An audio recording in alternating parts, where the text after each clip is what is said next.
अध्ययन करते हुए हम परमेश्वर का आराधना करने के लिए आगे बढ़ेंगे.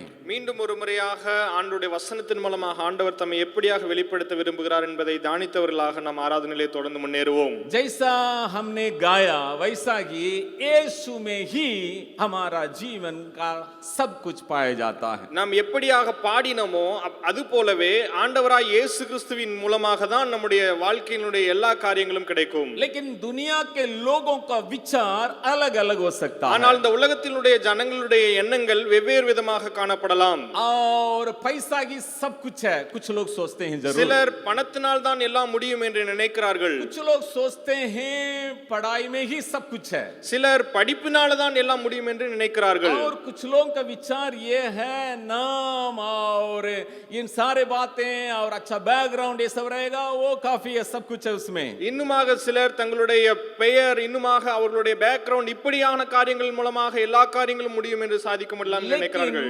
जब हम यीशु में हैं, ஆனால் நாம் எப்பொழுது இயேசுவுக்குள்ளாக இருக்கிறோமோ, जब यीशु हमारे बीच में है हमारे मध्य में है, எப்பொழுது இயேசு நம்ம மத்தியிலே நம்முடைய சமூகத்தில் இருக்கிறாரோ, चाहे हमारा व्यक्तिगत जीवन क्यों न हो या पारिवारिक जीवन क्यों न हो, அது ஒருவேளை நம்முடைய தனிப்பட்ட வாழ்க்கையாக இருந்தாலும் சரி குடும்ப வாழ்க்கையாக இருந்தாலும் சரி, हमारा सेवा क्षेत्र की बातें क्यों न हो, அல்லது ஊழிய பகுதிகளாக இருந்தாலும் சரி, जो जिम्मेदारियां हमें मिला है उन बातों में क्यों न हो, அல்லது நமக்கு கொடுக்கப்பட்ட பொறுப்புகளாக இருந்தாலும் சரி, जब यीशु हमारे बीच में है, எப்பொழுது இயேசு கிறிஸ்து நம்ம மத்தியில இருக்கிறாரோ, जब परमेश्वर वो जो उसका मध्य में रहता है, எப்பொழுது ஆண்டவர் எல்லாவற்றிற்கும் மையமாக காணப்படுகிறாரோ, हम शांति आराम खुशी आनंद सफलताएं हम बोलते जा सकते हैं, उतने सारे बातों के प्राप्त करते हुए आगे बढ़ सकते हैं. நாம் சமாதானம் ஆசீர்வாதம் சந்தோஷம் ஆனந்தம் இப்படி சொல்லிக்கொண்டே இருக்கலாம், எல்லா காரியங்களையும் நாம் பெற்றுக்கொள்ள முடியும். लेकिन शैतान बहुत चतुराई के साथ हमारे बीच में काम करने के लिए कोशिश करता है. ஆனால் சத்ருவானவன் மிகவும் தந்திரமுள்ளவனாய் நம்மிடத்திலே வேலை செய்வதற்கு முயற்சி செய்கிறான். बच्चे ध्यान से सुनिए, சிறு பிள்ளைகளே கவனமாய் கவனியுங்கள். और उस प्रकार का एड हमारे बीच में एडवर्टाइजमेंट आता है, उस प्रकार का प्रोग्राम आता है, उस प्रकार का जो कार्टून आता है, जो भी बातें हैं सब हमारे अंदर में गलत विचारों को डालने के लिए कोशिश करता है शैतान. சத்ருவானவன் தவறான விளம்பரங்கள் தவறான காரியங்கள் மூலமாக நமக்குள்ளாக தவறான எண்ணங்களை போடுவதற்கு அவன் முயற்சி செய்கிறான். जैसा दुनिया सोचती है वैसा ही सोच हमारे अंदर आने के लिए वो कोशिश करता है. இந்த உலகம் எப்படியாக எண்ணுகிறதோ அதே போல நாமும் எண்ண வேண்டும் என்று அவன் முயற்சி செய்கிறான். इसलिए आज हम एक और बार परमेश्वर हमारे बीच में किस प्रकार अपने आप को प्रकट करता है उसको हम अध्ययन करते हुए आगे बढ़ेंगे. எனவே இன்றும் கூட ஆண்டவர் தம்மை எப்படியாக இந்த காலை வேளையிலே நம்மிடத்தில் வெளிப்படுத்த விரும்புகிறார் என்பதை நாம் தியானித்தவர்களாய் முன்னேறுவோம். और आप मेरे साथ खोलिएगा நீங்கள் என்னோடு கூட சேர்ந்து திருப்பிக் கொள்ளுங்கள். भजन संगीता उसका 46 சங்கீதம் 46 சங்கீதம். और जब इस अध्याय में हम बातों को देखते हैं இந்த அதிகாரத்திலே நாம் காரியங்களை பார்க்கும் பொழுது और उसका 5वां वचन को हम देखेंगे. 5வது வசனத்தை நாம் பார்க்கலாம். भजन संगीता 46 उसका 5वां वचन. சங்கீதம் 46 சங்கீதம் 5வது வசனம். परमेश्वर उस नगर के बीच में है, परमेश्वर उस नगर के बीच में है, वह कभी टलने का नहीं, वो कभी ठलने का नहीं. पाँव फटते ही हाँ परमेश्वर उसकी हाँ सहायता करता है. हाँ. தேவன் அதன் நடுவில் இருக்கிறார், அது அசையாது, அதிகாலையிலே தேவன் அதற்கு சகாயம் பண்ணுவார். यहाँ हम परमेश्वर का एक महत्वपूर्ण बातों को यहाँ पर हम देखते हैं. இங்கே ஆண்டவருடைய ஒரு வெளியேற பெற்ற காரியத்தை நாம் பார்க்க முடிகிறது. जब परमेश्वर हमारे बीच में रहते हैं, எப்பொழுது ஆண்டவர் நம்முடைய நடுவில் இருக்கிறாரோ, और बहुत जैसा मैंने बताया था सारे आशीषों को हम प्राप्त कर सकते நான் हैं. சொன்ன பிரகாரமான எல்லாவித ஆசீர்வாதங்களையும் நாம் சுதந்தரித்துக் கொள்ள முடியும். जिसको एक सही आशीष के रूप में हम बाइबल में देखते हैं. எதை சரியான ஆசீர்வாதம் என்று வேதத்தில் நாம் பார்க்கிறோமோ அப்படிப்பட்டவைகளை. दुनिया में जो आशीषों के पीछे जाते हैं वो नहीं, உலகம் எப்படிப்பட்ட ஆசீர்வாதத்துக்கு பின்பாக செல்கிறதோ அதன் பின்பாக அல்ல, बाइबल आधारित जो आशीषों को हम प्राप्त कर सकते இந்த வேதாகம அடிப்படையில் சொல்லப்பட்டுள்ள ஆசீர்வாதங்களை நாம் சுதந்தரித்துக் கொள்ள முடியும். हैं. आशीषों में एक बात यहाँ पर लिखा गया है. அந்த ஆசீர்வாதத்திலே ஒரு ஆசீர்வாதம் இங்கே எழுதப்பட்டிருக்கிறது. वो क्या है? அது என்ன? जब परमेश्वर बीच में रहेगा எப்பொழுது ஆண்டவர் நடுவிலே இருக்கிறாரோ, वो कभी टलने का नहीं। அது ஒருபோதும் அசையாததாக காணப்படுகிறது. जब मैं जो इंग्लिश बाइबल का सारे जो वचनों को मैं देख रहा था, நான் ஆங்கில மொழிபெயர்ப்பின் எல்லா வசனங்களையும் பார்த்து கொண்டிருந்த பொழுது वो कभी गिरेगा नहीं அது ஒருபோதும் விழுந்து போவதில்லை, और कभी सत्यानाश नहीं होगा அது ஒருபோதும் அழிந்து போவதில்லை, और कभी ठलेगा नहीं, அது ஒருபோதும் அசையாது, अभी हिला नहीं पाएगा। அதை ஒருவரும் அசைக்க முடியாது. तो बहुत कुछ बातों को अन्य अन्य जो वर्सन से मैंने देखा। அப்படி अनेक காரியங்களை வெவ்வேறு மொழிபெயர்ப்புகளை வேர்ஷன்ஸ்ல நான் பார்த்தேன்.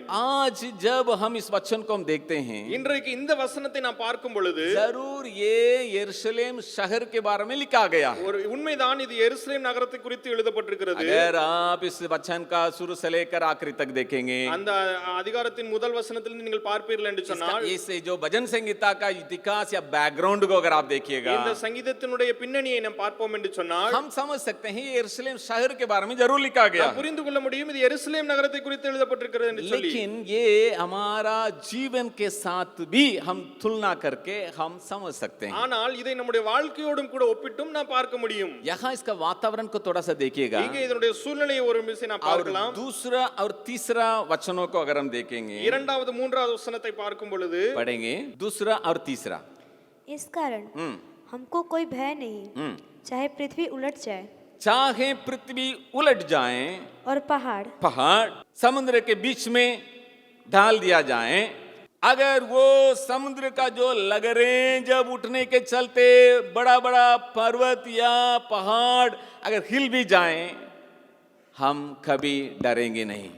ஆகையால் பூமி நிலை மாறினாலும் மலைகள் நடு சமுத்திரத்தில் சாய்ந்து போனாலும் அதன் ஜலங்கள் கொந்தளித்து பொங்கி அதன் பெருக்கினால் பர்வதங்கள் அதிர்ந்தாலும் நாம் பயப்படோம். इस प्रकार का संदर्भ में ही पांचवा वचन में परमेश्वर कहता है, இப்படிப்பட்ட சூழ்நிலையில் தான் ஐந்தாவது வசனத்திலே ஆண்டவர் சொல்கிறார், अपने आप को प्रकट करने के लिए चाहता है। ஆண்டவர் தம்மை தாமே வெளிப்படுத்த விரும்புகிறார். जब इस प्रकार के वातावरण में मैं बीच में रहूंगा, எப்பொழுது இப்படிப்பட்ட சூழ்நிலையின் நடுவிலே நான் இருக்கிறேனோ कभी टलेंगे नहीं। ஒருபோதும் நீ அசைக்கப்படுவதில்லை. इस सुबह के वक्त में परमेश्वर हमसे बातें करने के लिए चाहता இந்த है। காலை வேளையிலே ஆண்டவர் நம்மிடத்திலே பேச விரும்புகிறார். अगर आप दूसरा और तीसरा वचनों को देखेंगे, நீங்கள் ஒருவேளை இரண்டாவது மூன்றாவது வசனத்தை பார்ப்பீர்கள் என்று ये சொன்னால் साधारण बात नहीं है, இது சாதாரண காரியம் அல்ல, एक साधारण संकट नहीं है, இது சாதாரண சூழ்நிலை அல்ல, ये एक भयानक एक सिचुएशन है। அது பயங்கரமான ஒரு சூழ்நிலை. उस प्रकार का वातावरण भी परमेश्वर अपने आप को प्रकट करता है, जब मैं बीच में रहूंगा मैं टलने नहीं दूंगा। இப்படிப்பட்ட சூழ்நிலையிலே ஆண்டவர் தம்மை தாமே வெளிப்படுத்த விரும்புகிறார். அதன் மத்தியிலே நான் இருக்கும்போது நான் அசைக்கப்பட மாட்டேன். सुबह के वक्त में बच्चे और बड़े हमारे वातावरण हमारा हालत क्या है मैं नहीं जानता हूं। சிறு பிள்ளைகளே இந்த காலை வேளையிலே பெரியோர்களே உங்களுடைய சூழ்நிலை என்ன என்பது எனக்கு தெரியாது. आपका जो बातें क्या है, किस प्रकार के जो वातावरण से आप आए हैं, किस प्रकार का परिस्थिति में आप यहाँ पर बैठे हैं मैं नहीं जानता हूं। உங்களுடைய சூழ்நிலை என்னவா இருக்கிறது, எப்படிப்பட்ட சூழ்நிலையோடு இந்த இடத்துல வந்து அமர்ந்து இருக்கிறீர்கள் என்பதை குறித்து எனக்கு தெரியாது. जब ऐसा कुछ भयानक से बातों को हम सामना करते हैं, எப்பொழுது இப்படிப்பட்ட ஒரு பயங்கரமான ஒரு காரியங்களை நாம் எதிர்கொள்கிறோமோ, ऐसा नहीं है कुछ ऐसा साधारण बातों को जो सामना करना, ऐसा नहीं है जैसा लिखा है ऐसा भयानक बातें। ஏதோ சாதாரணமான காரியங்களை எதிர்கொள்கிற சூழ்நிலை அல்ல, இங்க எழுதப்பட்டிருக்கிற ஒரு பயங்கரமான சூழ்நிலைகளை எதிர்கொள்கிற उस संदर्भ में कभी कभी हम डर जाते हैं। அப்படிப்பட்ட சூழ்நிலைகளிலே சில நேரங்களிலே நாம் பயந்து போய் விடுகிறோம். क्या मैं स्थिर रह पाऊंगा? என்னால் நிலையாக உறுதியாக இருக்க முடியுமா? क्या मैं स्थिर रह पाऊंगी? நான் அசைக்கப்படாமல் இருக்க முடியுமா? क्या मेरा जो बातें क्या होगा?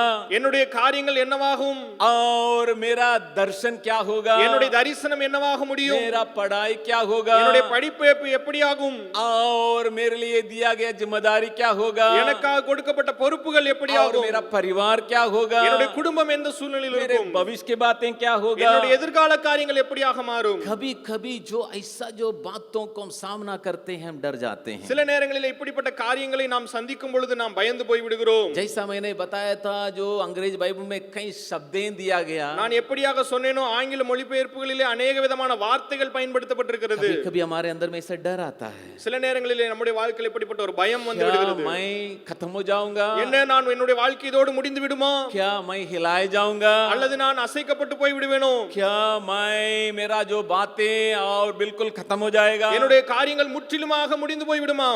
लेकिन यहाँ परमेश्वर कहता है ஆனால் ஆண்டவர் இந்த இடத்திலே சொல்ல விரும்புகிறார், चिंता न करना, நீ கவலைப்படக்கூடாது, कुछ नहीं होगा। ஒன்றும் ஆகாது। जब मैं बीच में रहता हूँ, நான் எப்பொழுது மத்தியில் இருக்கிறேனோ, जब मैं बीच में रहता நான் हूँ, எப்பொழுது அதன் நடுவில் இருக்கிறேனோ, घबराने का कोई जरूरत நீ नहीं है। கலக்கமட வேண்டியதற்கு அவசியம் இல்லை। क्या आज सुबह का वक्त में हमारे पारिवारिक बातें हमें दबा के यहाँ पर रखा है? ஒருவேளை இந்த காலை வேளையிலே உங்கள் குடும்ப காரியங்கள் உங்களை அழுத்தி இந்த இடத்திலே வைத்திருக்கிறதா? और जो पहाड़ जैसा जरूरतें हमें दबा के यहाँ पर रखा है, மலை போன்ற தேவைகள் உங்களை அழுத்தி இந்த இடத்திலே வைத்திருக்கிறதா? परमेश्वर कहने के लिए चाहता है, ஆண்டவர் சொல்ல விரும்புகிறார், बच्चों से बड़ों से ये कहने के लिए चाहता சிறு है, பிள்ளைகள் பெரியோரிடத்தில் இதை சொல்ல விரும்புகிறார், कुछ नहीं होगा, ஒன்றும் ஆகாது, कुछ नहीं होगा। ஒன்றும் நடக்காது। मैं जब बीच में हूँ, நான் மத்தியில் இருக்கும் பொழுது कुछ नहीं होगा, ஒன்றுமே ஆகாது। मैं टलने नहीं दूंगा। நான் ஒருபோதும் அசைந்து போக விட மாட்டேன்। बाहर वाले का हाथ पकड़ के बोलिएगा, அருகில் இருக்கிறவருடைய கரத்தை பிடித்து आपका சொல்லுங்கள், हाथ पकड़ने के लिए मन नहीं है, உங்களை கரத்தை பிடிப்பதற்கும் எனக்கு விருப்பம் कम இல்லை। से कम आपके बगल में बैठे हैं, आप उनके लिए हाथ पकड़िएगा, நீங்கள் உங்களுடைய பக்கத்துல உட்கார்ந்து இருக்கிறவர்களுக்காக அவருடைய கைகளை பிடிங்கள், क्योंकि आप नहीं जानते उनका हालत क्या है। ஏனென்று சொன்னால் உங்களுக்கு தெரியாத அவருடைய சூழ்நிலை என்ன என்று। हाथ हिला के बोलिएगा, நீங்கள் கரத்தை அசைத்தவர்களாக சொல்லுங்கள், टलने नहीं देगा, உங்களை ஆண்டவர் ஒருபோதும் அசைந்து போக விட चिंता மாட்டார்। मत कीजिएगा, கவலைப்படாதே, टलने नहीं देगा प्रभु। ஆண்டவர் ஒருபோதும் உன்னை அசைந்து போக விட மாட்டார்। आप जो भी बातों को लेके डर रहे நீ எந்த हैं, காரியத்தை குறித்து பயப்பட்டாலும் சரி, प्रभु टलने नहीं देगा, ஆண்டவர் உன்னை அசைய விட மாட்டார்। कभी टलने नहीं देगा। அவர் ஒருபோதும் அப்படி செய்ய விட மாட்டார்। हालेलुया। அல்லேலூயா। लेकिन यहाँ मैं और एक बात को कहने के लिए चाहता हूँ। ஆனால் நான் இன்னொரு காரியத்தை இந்த இடத்துல சொல்ல விரும்புகிறேன்। यहाँ देखिएगा 4 पद में और कुछ बातों को हम देख सकते हैं। இங்கே 4வது வசனத்துல இன்னொரு காரியத்தை நாம் சில காரியங்களை பார்க்க முடியும்। 4 पद को पढ़िएगा। एक नदी है जिसकी नहरों से परमेश्वर के नगर में अर्थात परम प्रधान के पवित्र निवास स्थान में आनंद होता है। ஒரு நதி உண்டு, அதன் நீர்க்கால்கள் தேவனுடைய நகரத்தையும் உன்னதமானவர் வாசம் பண்ணும் பரிசுத்த ஸ்தலத்தையும் சந்தோஷிப்பிக்கும்। यहाँ 2-3 बातों को हम देख सकते हैं नगर के बारे में। இங்கே 2-3 காரியங்களை பார்க்க முடியும்। நகரத்தை குறித்து சொல்லப்பட்டிருக்கிறது। यहाँ देखिएगा नगर में एक नदी है, அந்த நகரத்திலே ஒரு நதி இருக்கிறது, और नहरों भी है, அங்கே उसका वाइकाल அங்கே நீர்க்கால்களும் உண்டு, और परमेश्वर वहाँ वास भी करता है, அங்கே ஆண்டவர் வாசம் செய்கிறார்। और उस स्थान के बारे में लिखा गया है वो पवित्र स्थान भी है। அந்த ஸ்தலத்தை குறித்து சொல்லப்பட்டிருக்கிறது, அது பரிசுத்த ஸ்தலம் என்று சொல்லி।